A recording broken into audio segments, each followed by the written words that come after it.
Buenas noches, mis hermanos. Qué bendición, ¿verdad? Estar en esta semana de oración, una semana muy especial, que aparte de que es de oración, también yo digo que es una conferencia lo que estamos presentando. ¿Por qué digo esto? Porque estamos presentando un tema muy importante como lo es la doctrina del santuario. Ya se comenzó el domingo con el tema de la puerta, el lunes se habló del altar de los sacrificios, ayer martes se habló sobre el lugar santo y hoy me toca a mí hablar del día de expiación.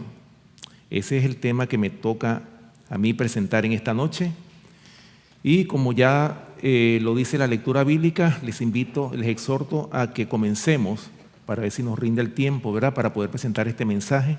Vamos a abrir nuestras Biblias en Daniel capítulo 8, versículo 14, un versículo que nosotros conocemos, un versículo del cual nace este movimiento adventista. Daniel capítulo 8, versículo 14. Vamos a leer todos juntos, busquemos en nuestras Biblias, ¿verdad?, porque ese es un buen ejercicio, ¿verdad?, buscar todos juntos para que podamos leer, aunque conozcamos el versículo. Daniel capítulo 8, versículo 14 dice así: y él dijo, hasta 2300 tardes y mañanas, luego el santuario será purificado. Este es un versículo que nosotros como sabemos que don Guillermo Miller, él entendió que como santuario, él entendió que la tierra era el santuario y cuando él hizo el cálculo, él creía que cuando habló de la purificación del santuario, en esa época de Guillermo Miller todos creían que el santuario era la tierra y por eso él pensó, definitivamente eso es cuando Cristo venga y después que él hizo un cálculo, después que recalculó, finalmente llegó al 22 de octubre de 1844. Ahora, mis hermanos, para comprender la obra de purificación del santuario celestial, al final del periodo profético de Daniel 8:14, es necesario estudiar la obra de purificación del santuario que se hacía en el santuario terrenal. O sea, para poder entender lo que sucedió allá en el cielo, es necesario que nosotros vayamos al símbolo. En otras palabras, vayamos al tipo. ¿Ok? Conocer qué fue, o sea, qué era lo que se hacía en el santuario terrenal. Ahora, ¿cuál fue la orden que Dios le dio a Moisés? Primeramente, vamos a buscar en Éxodo capítulo 25 y vamos a leer el versículo 8. Éxodo capítulo 25, versículo 8. Vamos a leer los versículos 8 y 40. Éxodo capítulo 25, versículos 8 y 40. Dice el verso 8 lo siguiente: y harán un santuario para mí y habitaré en medio de ellos. Eso fue lo que le dijo el Señor a Moisés. Pero ustedes saben muy bien, hermanos, que Dios, dice otro versículo, que el Señor no habita en templos hechos por manos humanas. Pero sin embargo el Señor condescendió en morar con su pueblo y por esa razón el Señor le mandó a Moisés para que él hiciera un santuario terrenal. Pero fíjense lo que dice, aparte de que le manda a hacer un santuario, escuchen lo que dice el versículo 40 de este mismo capítulo 25. El verso 40 dice: mira y hazlos conforme al modelo que te ha sido mostrado en el monte. Es decir, que Moisés iba a hacer una copia exacta del modelo que le había sido mostrado ¿en dónde? En el santuario celestial. O sea, que el santuario terrenal era una copia exacta de cómo era el santuario en el cielo. Ahora, hermanos, hablando del santuario, hablando de los servicios que se hacían, o sea, ¿qué se ofrecía diariamente y qué se ofrecía una vez al año en el santuario terrenal? ¿Qué era lo que se ofrecía? Vamos al libro de Hebreos, Hebreos capítulo 9, y vamos a leer los versículos 6 y 7. para que nosotros veamos cómo era el servicio diario y el servicio anual, conocido como el día de expiación. Hebreos capítulo 9, vamos a leer los versículos 6 y 7. Dice así: y así dispuestas estas cosas, en la primera parte del tabernáculo entran los sacerdotes continuamente para cumplir los oficios del culto. Versículo 7. Pero en la segunda parte, solo el sumo sacerdote una vez al año, no sin sangre, la cual ofrece por sí mismo y por los pecados de ignorancia del pueblo. ¿Lo ven? ¿Qué era lo que se hacía de acuerdo a Hebreos capítulo 9, versículos 6 y 7?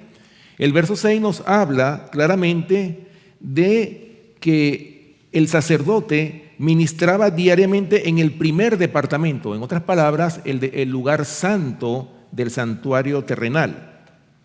Ahora, el verso 7 nos dice que el sumo sacerdote entraba una vez al año para ministrar en el segundo departamento del santuario terrenal, llamado lugar santísimo, como lo ordenó Dios a Moisés en Levítico capítulo 23. Vamos al libro de Levítico capítulo 23. Este es el capítulo de las fiestas solemnes de Jehová. Ustedes saben muy bien que en este capítulo, todo el capítulo 23 de Levítico habla de esas 7 fiestas solemnes, más la fiesta semanal del sábado. ¿Ok? Pero vamos a leer exactamente esa, de las 7 fiestas, había una que se llamaba el día de expiación. Levítico capítulo 23, y vamos a leer los versículos 26 al 32. Dice así: también habló Jehová a Moisés diciendo: a los 10 días de este mes séptimo será el día de expiación. Tendréis santa convocación y afligiréis vuestras almas y ofreceréis ofrenda encendida a Jehová. Versículo 28. Ningún trabajo haréis en este día, porque es día de expiación, para reconciliaros delante de Jehová vuestro Dios. Porque toda persona que no se afligiere en este mismo día será cortada de su pueblo. Y cualquiera persona que hiciere trabajo alguno en este día, yo destruiré a la tal persona de entre su pueblo. Versículo 31. Ningún trabajo haréis, estatuto perpetuo es por vuestras generaciones en donde quiera que habitéis. Día de reposo será a vosotros, y afligiréis vuestras almas, comenzando a los 9 días del mes en la tarde. De tarde a tarde guardaréis vuestro reposo. ¿Lo ven? Dice claramente que el día de expiación, ¿cuándo se celebraba?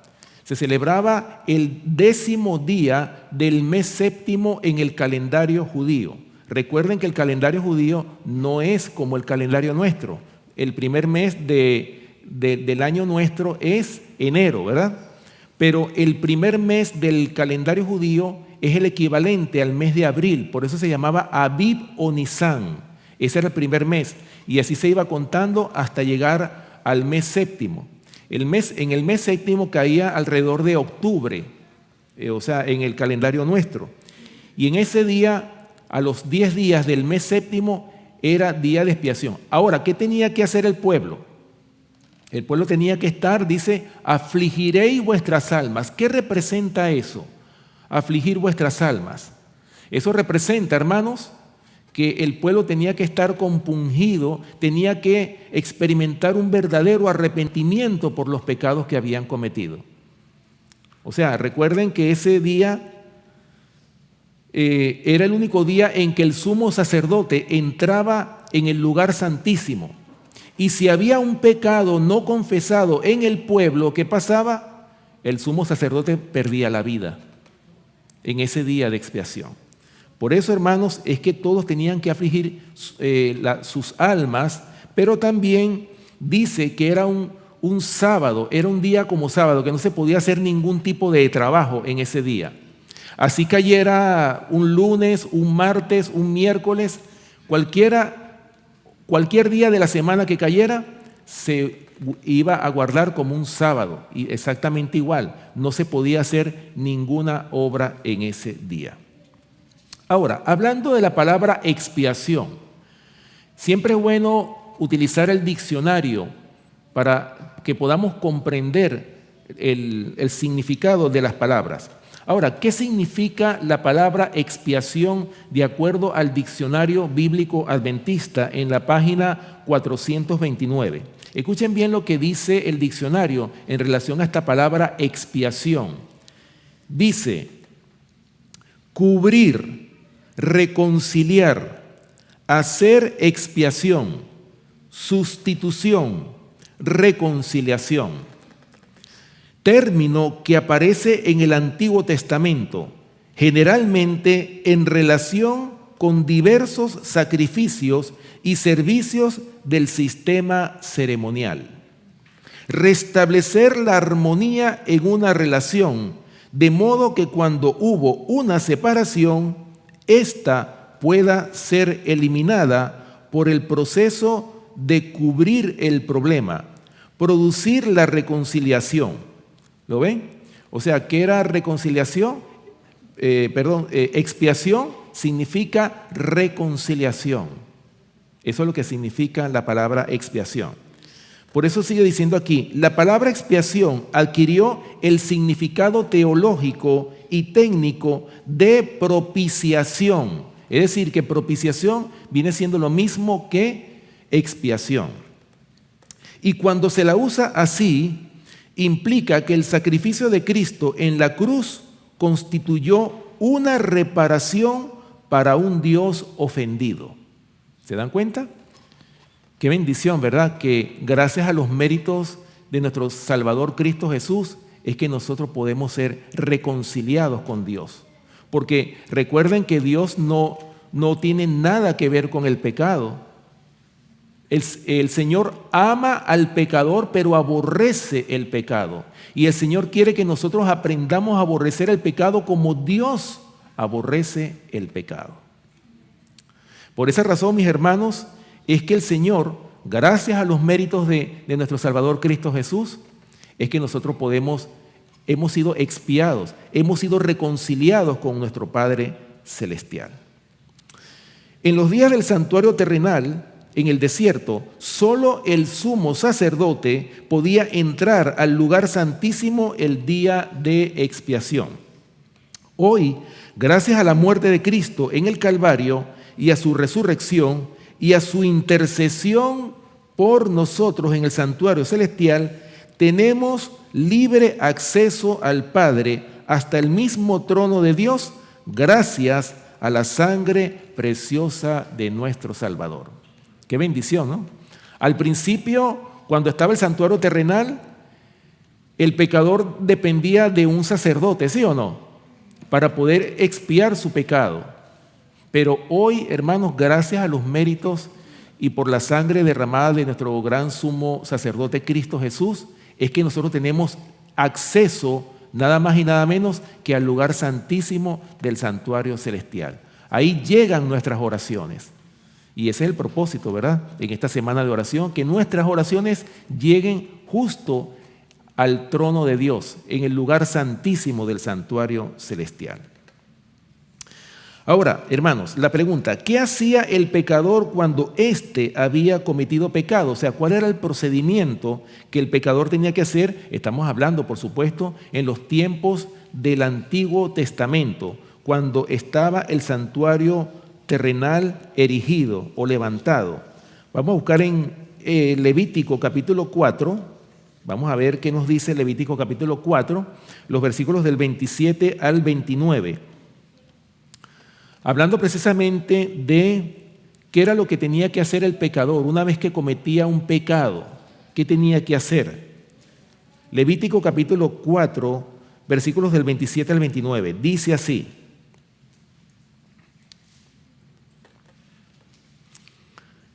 si alguna persona del pueblo pecare por yerro, haciendo algo contra alguno de los mandamientos de Jehová en cosas que no se han de hacer, y delinquiere, luego que conociere su pecado que cometió, traerá por su ofrenda una cabra sin defecto por su pecado que cometió. Versículo 29. Y pondrá su mano sobre la cabeza de la ofrenda de la expiación y la degollará en el lugar del holocausto. ¿Qué era lo que hacía el pecador? Ofrecía una cabra, ¿verdad? Por un pecado por yerro. Ahora, cuando la ofrecía, ¿qué era lo que tenía que hacer el pecador? Él mismo, con su propia mano, tenía que darle muerte a ese animal, a esa cabra. Con su propia mano tenía que degollarlo. Ahora, hermano, ¿ustedes se imaginan? Porque nosotros leemos esto y lo sabemos por teoría, ¿sí o no? Conocemos este procedimiento. Pero ustedes se han puesto a pensar, hermanos, lo que esto significa. O sea, imagínense ustedes que estuviésemos nosotros viviendo en los tiempos del Antiguo Testamento todavía. Vamos a llevarlo a nuestro tiempo. Que usted tenga que ofrecer su mascota. Imagínense, hermanos, cuando alguien se encariña con una mascota, con un perro o un gato, y que usted tenga que sacrificar ese animal por su culpa, ¿cómo se sentiría usted? Yo creo que no nos sentiríamos bien, ¿verdad? Porque, ¿qué es lo que el Señor quiso enseñar con este sistema sacrificial? De que por culpa nuestra, otro tiene que morir. Ahora, ese sacrificio simbolizaba ¿a quién? Al Cordero de Dios que quita el pecado del mundo. Bueno, sigue diciendo, vamos a seguir leyendo aquí en este mismo capítulo 4 de Levítico, desde el versículo 30. Dice: luego con su dedo el sacerdote tomará de la sangre y la pondrá sobre los cuernos del altar del holocausto y derramará el resto de la sangre al pie del altar y le quitará toda su grosura de la manera que fue quitada la grosura del sacrificio de paz, y el sacerdote la hará arder sobre el altar en olor grato a Jehová. Así hará el sacerdote expiación por él y será perdonado. Fíjense, importante, ¿no? Dice aquí, ¿y será qué? Perdonado. Sigue diciendo el verso 32. Y si por su ofrenda por el pecado trajere cordero, hembra sin defecto traerá. Y pondrá su mano sobre la cabeza de la ofrenda de expiación y la degollará por expiación en el lugar donde se degüella el holocausto.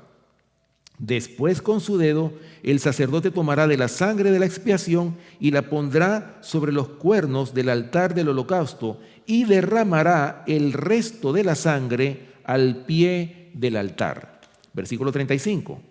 Y le quitará toda su grosura, como fue quitada la grosura del sacrificio de paz, y el sacerdote la hará arder en el altar sobre la ofrenda encendida a Jehová, y le hará el sacerdote expiación por su pecado que habrá cometido y será perdonado. ¿Lo ven? O sea, en el servicio diario lo que se hacía era que se perdonaban los pecados a través de un sacrificio de un animal. ¿Ok? Ahora, hermanos, de acuerdo con estos textos que hemos leído, si un hombre había pecado en Israel, este había violado uno de los 10 mandamientos que estaban dentro del arca, debajo de la tapa del propiciatorio, lo que se conoce como la silla de la misericordia. Estos mandamientos son el fundamento del gobierno de Dios. El violar alguno de esos mandamientos, es cometer pecado, como lo dice 1 de Juan capítulo 3, versículo 4, que pecado es transgresión de la ley de Dios. Y así convertirse en sustituto de la muerte cuando se violaba uno de los mandamientos de la ley de Dios, como lo dice Romanos capítulo 6, versículo 23, porque la paga del pecado es muerte, mas la dádiva de Dios es vida eterna en Cristo Jesús, Señor nuestro. Había una silla de misericordia encima de estos justos y santos mandamientos. En su gran misericordia, Dios le concede al pecador el privilegio de confesar sus pecados, pero no a un sacerdote hoy día, ¿no? Porque ya la ley de los sacrificios y las ofrendas, esa fue la parte de la ley que fue clavada en la cruz del Calvario. Por eso, desde que Cristo muere en la cruz, nosotros tenemos acceso, gracias a ese gran sacrificio que hizo, al lugar santísimo del santuario celestial. Dice, Dios concede al pecador el privilegio de confesar sus pecados y traer un sustituto para satisfacer las demandas de la ley violada y así obtener misericordia. Ese sustituto suyo y nuestro es nuestro Salvador, Cristo Jesús. ¿Ok? Ahora, vamos a ver el servicio que tomaba lugar en el día 10 del séptimo mes de cada año, después de la acumulación de los pecados de todo un año. Aquí mismo en Levítico capítulo 16, vamos a leer qué era lo que se hacía en ese día de expiación. Levítico capítulo 16. Vamos a leer primeramente los versículos 29 y 30. Levítico capítulo 16, versículos 29 y 30. Dice, y esto tendréis por estatuto perpetuo. En el mes séptimo, a los 10 días del mes, afligiréis vuestras almas y ninguna obra haréis, ni el natural ni el extranjero que mora entre vosotros. Porque en este día se hará expiación por vosotros y seréis limpios de todos vuestros pecados delante de Jehová. ¿Se dan cuenta? O sea, ese día es, por eso es que se conoce como la purificación del santuario, el día de la expiación. Pero fíjense lo que dice el versículo 16 de este mismo capítulo 16.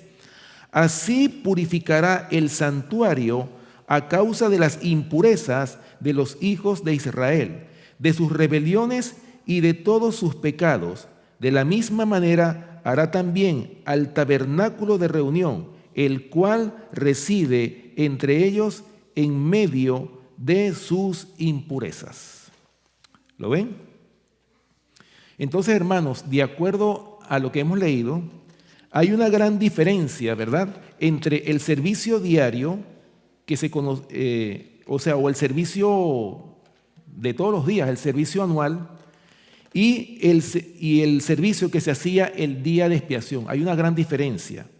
¿Por qué? Porque en el servicio diario se perdonaba el pecado. Aunque se perdonaba el pecado estaba ahí. Ya se había perdonado, pero todavía el pecado estaba ahí, en los registros, ¿verdad? Pero en el servicio anual se borraba el pecado. Por eso, hermanos, en el día de la expiación, los israelitas eran liberados de sus pecados y experimentaban una limpieza total. Y fíjense, hermanos, que tanto es así, que miren lo que dice el profeta Isaías. Vamos a buscar en el libro del profeta Isaías, en el capítulo 43, versículo 25. Isaías capítulo 43, versículo 25. Y este versículo me gusta mucho, este versículo que vamos a leer. Miren la promesa de Dios cuando nosotros experimentamos un verdadero arrepentimiento. Dice, yo soy el que borro tus rebeliones por amor de mí mismo y no me acordaré de tus pecados. Gloria al Señor. Qué bendición, ¿verdad? O sea, yo soy el que borro tus rebeliones. ¿Cuándo ocurría eso? En el día de expiación. Ahora, fíjense, hermanos, no solamente basta con que el Señor perdone los pecados, sino que tenemos que pedirle al Señor que también borre nuestras rebeliones. Y tanto es así, hermanos, y esto es tan cierto que escuchen lo que dice el Salmo 51, el Salmo del arrepentimiento del rey David.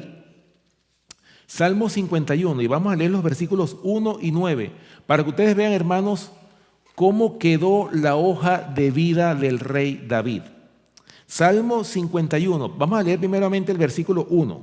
Dice: Ten piedad de mí, oh Dios, conforme a tu misericordia, conforme a la multitud de tus piedades, borra mis rebeliones. Versículo 9. Esconde tu rostro de mis pecados y borra todas mis maldades. ¿Acaso no fue así? ¿Cuáles fueron los pecados que manchó la hoja de vida del rey David? Primeramente, ya nosotros sabemos ese triple pecado que cometió. Primeramente, codició la mujer del prójimo, de Urías, ¿verdad? Luego, tuvo adulterio, ¿verdad? Y luego asesinato. O sea, 3 pecados en un solo paquete cometió David. Pero no solamente fueron esos 3 pecados. Acuérdense que David también cometió el pecado de censar al pueblo de Israel cuando Dios le había prohibido que censara a la nación de Israel. Esos pecados fueron los pecados que mancharon la hoja de vida del rey David. Ahora, fíjense, hermanos, cómo quedó David después que murió, ¿verdad? Cuando ya él había muerto y que su hijo Salomón había tomado el reinado o el cetro de la nación de Israel. Vamos a Primera de Reyes, capítulo 3, versículo 14. Primera de Reyes, capítulo 3, versículo 14. Este versículo que voy a leer está en el contexto cuando Dios se le presentó una noche en visión al rey Salomón. Y Dios le dijo a Salomón: pídeme lo que quieras. Y ya nosotros conocemos la historia, ¿verdad? Que Salomón le pidió: bueno, ¿cómo podré gobernar a tu pueblo? Yo lo que quiero es que tú me des sabiduría. Y dice este mismo capítulo: y agradó a Jehová lo que Salomón había pedido. Y miren, hermanos, y le agrega en el verso 14, que es el versículo que vamos a leer, dice lo siguiente: y si anduvieres en mis caminos, guardando mis estatutos y mis mandamientos, como anduvo David tu padre, yo alargaré tus días. Pareciera una contradicción, ¿verdad? No, pero sucede. ¿Cómo quedó la hoja de vida del rey David?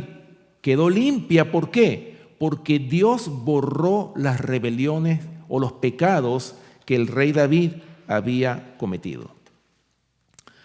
Por eso, mis hermanos, en conclusión, el apóstol Pablo conecta el juicio con la obra de Jesús en el lugar santísimo. La purificación del santuario era considerada el día del juicio porque trataba con renunciar, con borrar o quitar el pecado y la disposición final de él, bien fuera por el sacerdote que llevaba en sí el pecado del pueblo, o por cortar del pueblo a aquel que no se arrepentía. Por eso, hermanos, el día de expiación para el pueblo de Israel era, ya lo dijimos, ¿verdad?, el día 10 del mes séptimo del calendario judío. Ahora, ¿cómo se traduce eso para nuestro tiempo? Nosotros ya no es un día el que estamos en expiación. Recuerden que nosotros pudiéramos hablar de un período de expiación que comenzó exactamente el 22 de octubre de 1844, que fue cuando nuestro sumo sacerdote Cristo Jesús pasó del lugar santo al lugar santísimo del santuario celestial para comenzar la obra del juicio investigador. Ahora, hablando de ese juicio, ¿qué profetizó el profeta Daniel? Vamos al libro de Daniel, capítulo 7. Daniel, capítulo 7, y vamos a leer los versículos 9 y 10. Daniel, capítulo 7, versículos 9 y 10. Hablando del inicio de ese juicio investigador.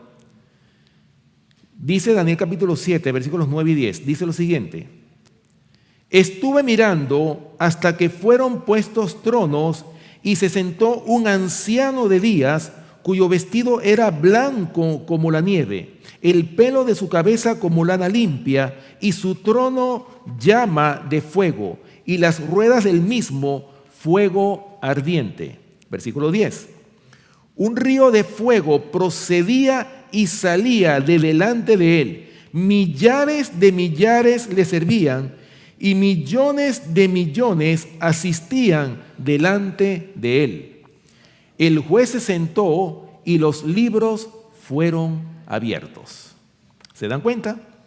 O sea, ¿cuándo empezó este juicio? Comenzó desde el 22 de octubre de 1844. Desde ese momento nosotros estamos en expiación.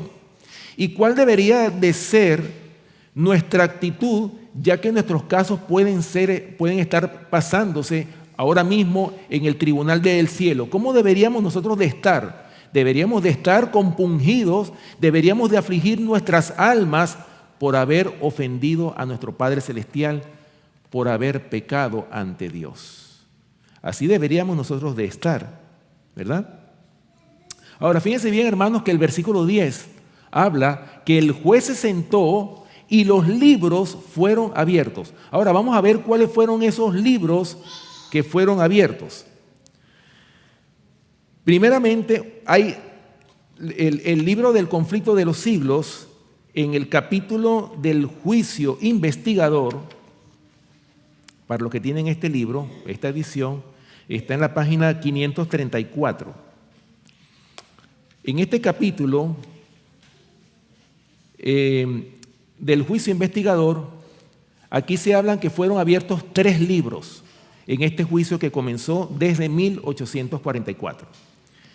Dice aquí, el libro de la vida fue el primer libro, el libro de la memoria y el libro de los pecados. Escuchen lo que dice el conflicto de los siglos en relación a estos 3 libros.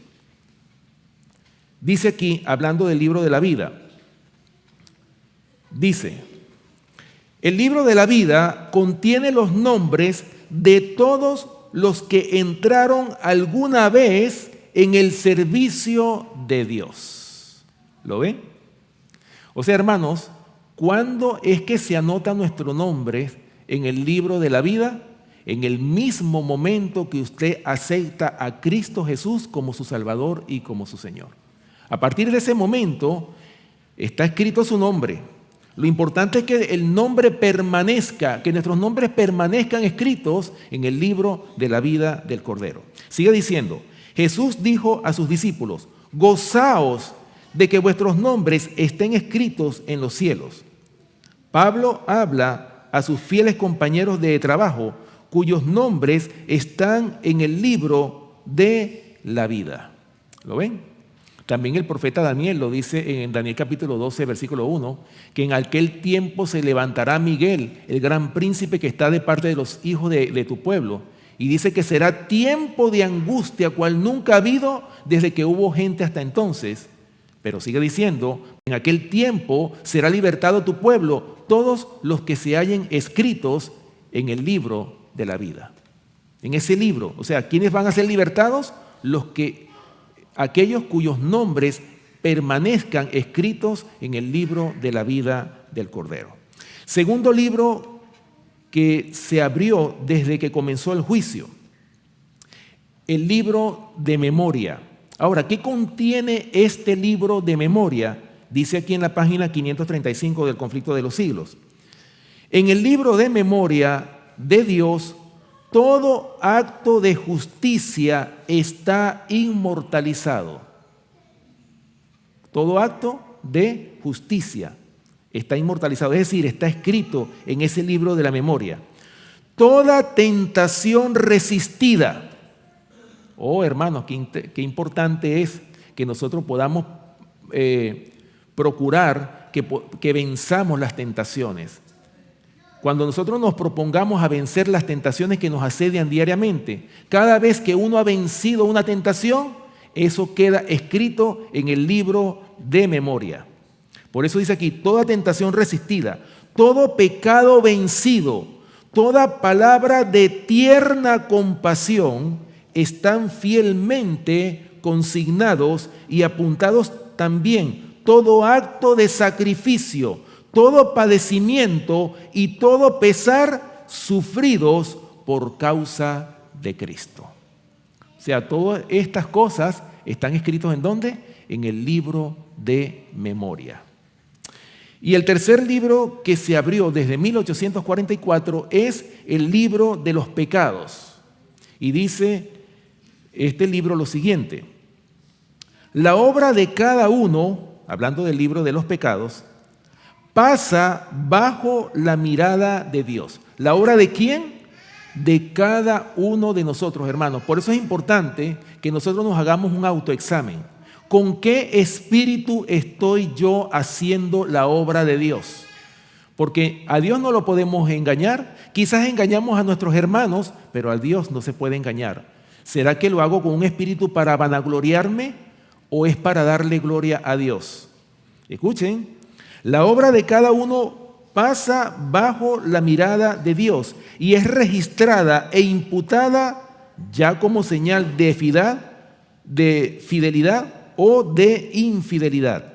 Frente a cada nombre en los libros del cielo aparecen con terrible exactitud. Oigan esto, en esos libros se está escribiendo con terrible exactitud cada mala palabra, cada acto egoísta, cada deber descuidado y cada pecado secreto con todas las tretas arteras. Las admoniciones o reconvenciones divinas despreciadas, los momentos perdidos, las oportunidades despreciadas, la influencia ejercida para bien o para mal, con sus abarcantes resultados, todo fue registrado por el ángel anotador. ¿Lo ven, hermanos? Por eso es que nosotros deberíamos de meditar. Yo creo que esto deberíamos de leerlo más seguido, este capítulo que está aquí en el Conflicto de los Siglos, titulado El Juicio Investigador. Este capítulo es terrible, hermanos, y debería de, no es para que tengamos miedo, sino es para que meditemos que todo acto, hermanos, todo lo que hagamos está siendo registrado ¿en dónde? En los libros del cielo. Todo acto bueno, todo acto malo, todo va a ser registrado en los libros del cielo. Ahora, fíjense bien, a diferencia del libro de la vida, que debemos nosotros de procurar que nuestros nombres permanezcan escritos en el libro de la vida, a diferencia de ese libro, el libro de los pecados es todo lo contrario.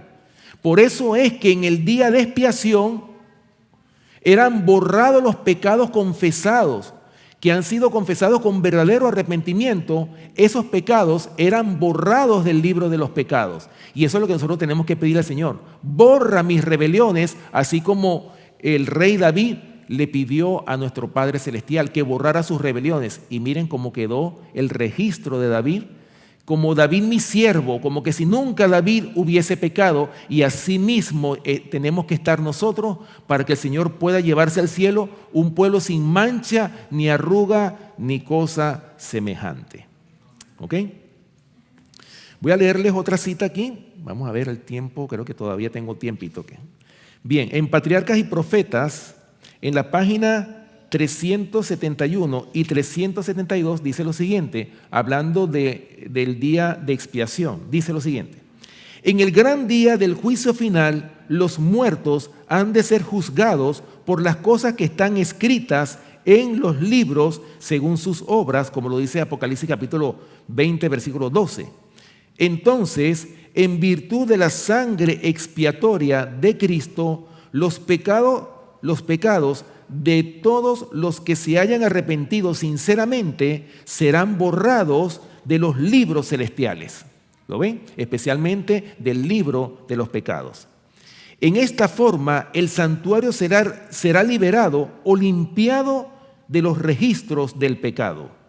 En el símbolo, esta gran obra de expiación o el acto de borrar los pecados estaba representada por los servicios del día de la expiación, o sea, de la purificación del santuario terrenal, la cual se realizaba en virtud de la sangre de la víctima y por la eliminación de los pecados que lo manchaban. Así como la expiación final, los pecados de los arrepentidos han de borrarse de los registros celestiales para no ser ya recordados. Por eso que, como les leí en Isaías capítulo 43, versículo 25, yo soy el que borro tus rebeliones y no me acordaré de tus pecados. ¿Lo ven? Sigue diciendo.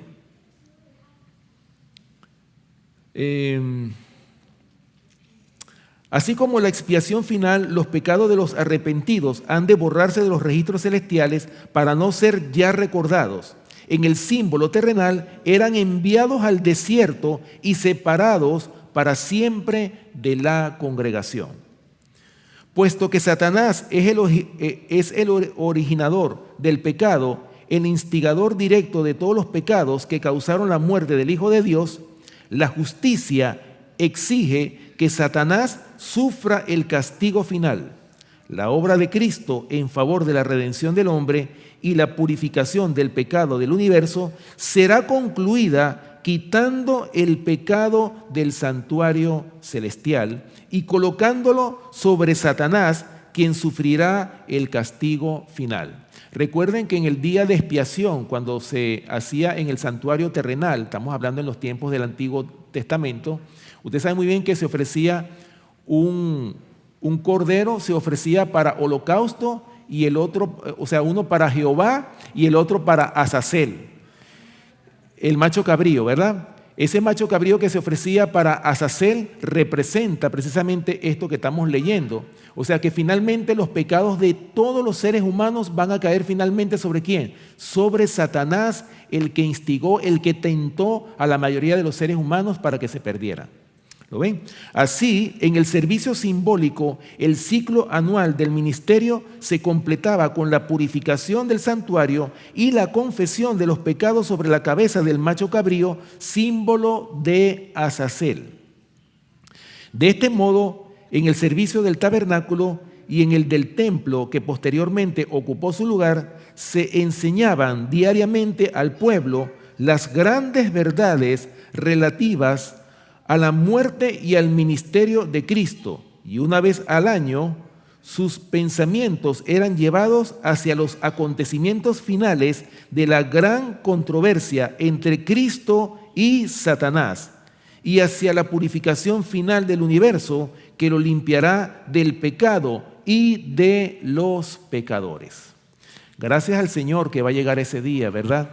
En el cual todos los pecados, hermanos, van a ser borrados completamente. Por eso es importante que nosotros como pueblo confesemos y nos arrepintamos de todo corazón de cada pecado, los pecados secretos, ocultos que cada uno de nosotros quizás conocemos, ¿verdad? Que podamos nosotros confesar nuestros pecados y nos arrepintamos de todo corazón. Por eso es que nosotros tenemos que hacer un autoexamen. ¿Realmente me he arrepentido de los pecados? Porque yo le puedo pedir al Señor en oración: Señor, perdóname. Y perdóname, Señor. Y perdóname. Y vuelvo otra vez a cometer el mismo pecado. Pero ¿qué es lo que el Señor quiere, hermanos? Que nosotros renunciemos completamente a ese pecado o esa debilidad. Por eso es necesario que nosotros estemos en oración y, si es necesario, en ayuno, para poder tener esas victorias sobre el pecado. Asimismo, como lo hemos leído, que el pueblo, ¿verdad? Aquellos que no confesaban sus pecados, ¿qué pasaba? Eran cortados del pueblo. De la misma manera, así va a suceder con aquellos que no se hayan arrepentido.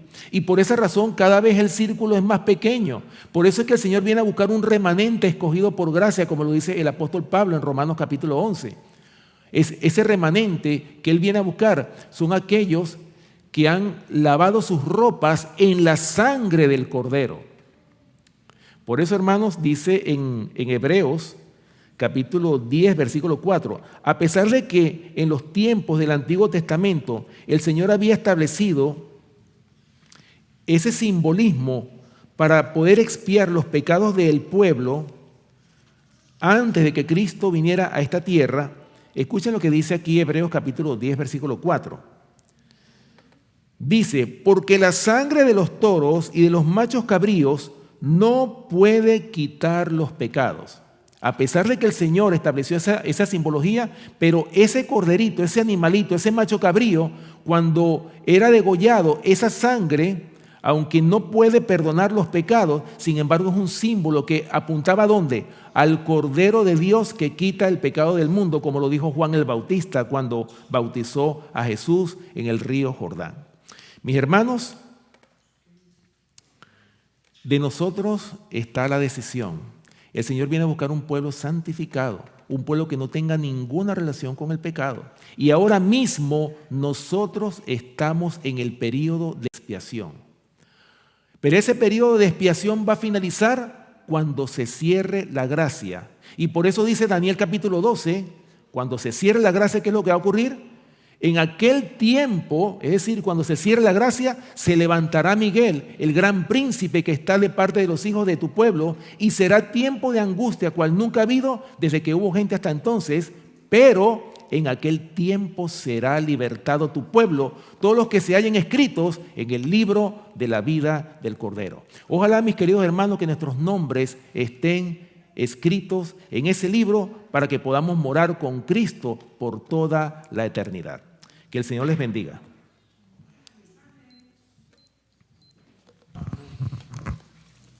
Amante Padre que mora en los cielos, una vez más, Señor, te damos gracias por tu preciosa palabra. Te damos gracias, Señor, por estos consejos que tú nos das, para que nosotros podamos siempre recordarla, Señor, y sobre todo que podamos hacer cambios y arreglos en nuestra vida, porque sabemos que el tiempo de gracia se está terminando. Este tiempo de expiación que tú nos has dado, ayúdanos, Señor, a que podamos afligir nuestras almas, así como lo hacía el pueblo de Israel en el Antiguo Testamento, que podamos confesar nuestros pecados y que no haya ningún pecado que quede en nosotros, sino que podamos ser librados, que tú puedas borrar nuestras rebeliones, porque estamos en ese tiempo para que nuestros registros puedan quedar completamente limpios, Señor. Gracias, Señor, por tus bendiciones. Te rogamos en esta hora, Señor, que tú nos ayudes, porque somos personas débiles quizás, pero tú conoces nuestros corazones y tú conoces nuestro deseo, Señor, de alcanzar esa salvación para poder morar contigo por toda la eternidad. Te pedimos esta hora, Señor, que tú contestes cada petición, cada oración, las oraciones colectivas que están escritas en esta hoja donde están escritas todas estas oraciones, como también, Señor, te pedimos por todas aquellas oraciones secretas de cada uno que están en la cajita, Señor, cada petición, y aquellas que no están en la cajita también, que tú las puedas contestar conforme a tu voluntad. También te pedimos una bendición muy especial por aquellos que nos están mirando a través de la internet. Tú conoces también todas las necesidades de tu pueblo en todo lo ancho y lo largo de este mundo. Te pedimos que tú contestes cada oración, Señor, cada necesidad que pueda ser contestada conforme a tu voluntad. Te pedimos por los enfermos, Señor, de forma muy especial. Tú sabes quiénes son, pasa tu mano sanadora sobre ellos. Y también, Señor, te rogamos que ahora que vamos de vuelta a nuestras casas, cuídanos y líbranos de todo mal y tráenos con bien mañana para que podamos, Señor, gozarnos en tu palabra y en esta semana de oración, para que estemos en comunión contigo constantemente. Gracias, Señor, por escuchar nuestras oraciones.